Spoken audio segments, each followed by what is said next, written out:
My name is Mike, and my birthday is tomorrow. I'll be 69 years old, and I have lived in this house for 11 years. I'm the product of a second marriage, and this house is in the flood zone, uh, primarily because of what happened in, I think it was 1953, when my wife's father was in the house about 2 o'clock in the morning.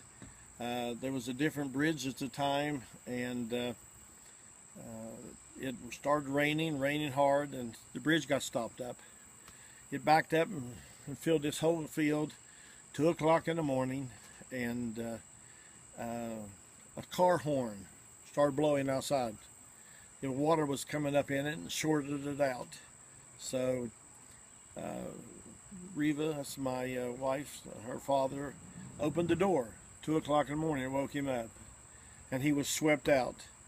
And in the middle of the night, pitch black, he was sucked down through under the bridge and all the way to the interstate, which is close to a mile, before he grabbing just anything he could, and finally got hold of a limb just about the time he said that he was going to give up. And he said that night, someone asked him if there was anything else in there, and he said yes, there were animals. He couldn't tell what they were, including snakes. He felt them. But he said that night everybody had only one thing on mind, and that was staying alive. So our house became in the water flood zone after that. So since then, it normally floods minorly, out of the bounds. The creek being it has 3 tributaries comes into it, so we get a lot of sediment dropped, and needs to be cleaned about every month. We don't often get to that. It's kind of costly. So certain places it's only about 2 feet up to the side, and other places maybe 8 feet, and it gets out of its bounds often and fills the bottom here. But late June, when this last flood hit many people throughout West Virginia, it was a surprise to everyone. As the water started coming up, my 2 vehicles, my Chrysler 300 was parked here, my 4-wheel drive truck was here, and every time we get a flood warning, I pull my truck around to the other side of the house, because the water rarely gets past the house.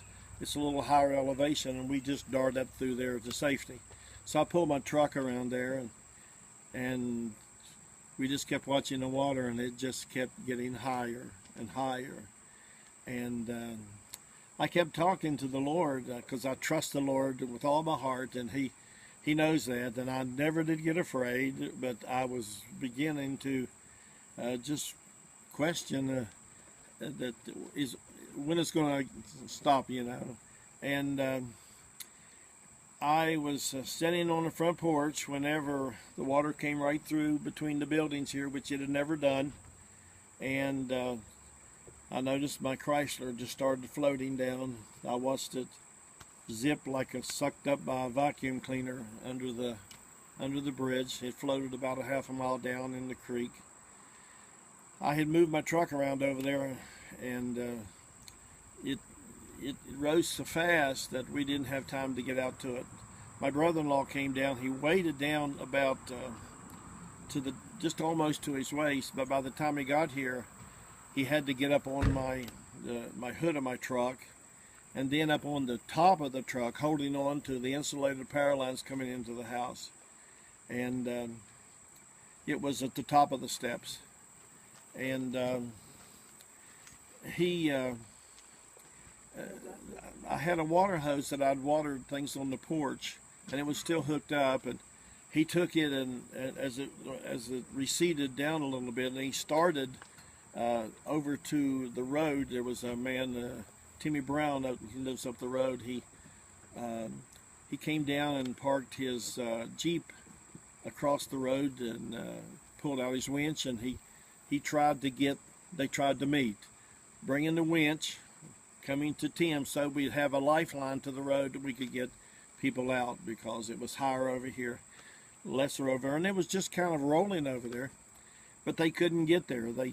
One was above a pear tree, the other was above a dogwood tree to keep from being swept away, but they were about 20 feet apart and just couldn't get any closer to each other.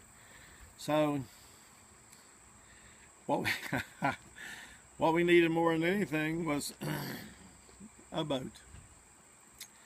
And they looked up the bottom there, and here come a trailer.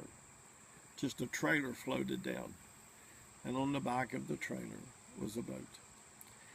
And I just thank the Lord for the boat. And the boat, just of all places, just came trickling down the stream right over to the edge over there where he could easily catch it. And they took the boat off, and they took the winch and hooked onto the trailer so it wouldn't go any further. And they got the boat, and they come right on across, and waters began to recede after that. And they got my 90-year-old mother-in-law out and just took her in the boat up to the top of the driveway. And one of the best things about it was that at one time the water was quite high, and it was kept rising, and something broke on the other side of the road, broke loose, whatever it was, and I could see the water receding rather quickly. And less than 3 or 4 minutes, something broke up here on this side. And just like that, as it had gone down steadily, it came up so fast. Had they reversed, then we'd have been in real trouble. But as it has often been said, it's always the darkest before the dawn. That's the way the Lord works. I mean, if you ask for something, you just want to hang on, because until you get what you ask for, you're going to have to see just what you're made of, okay?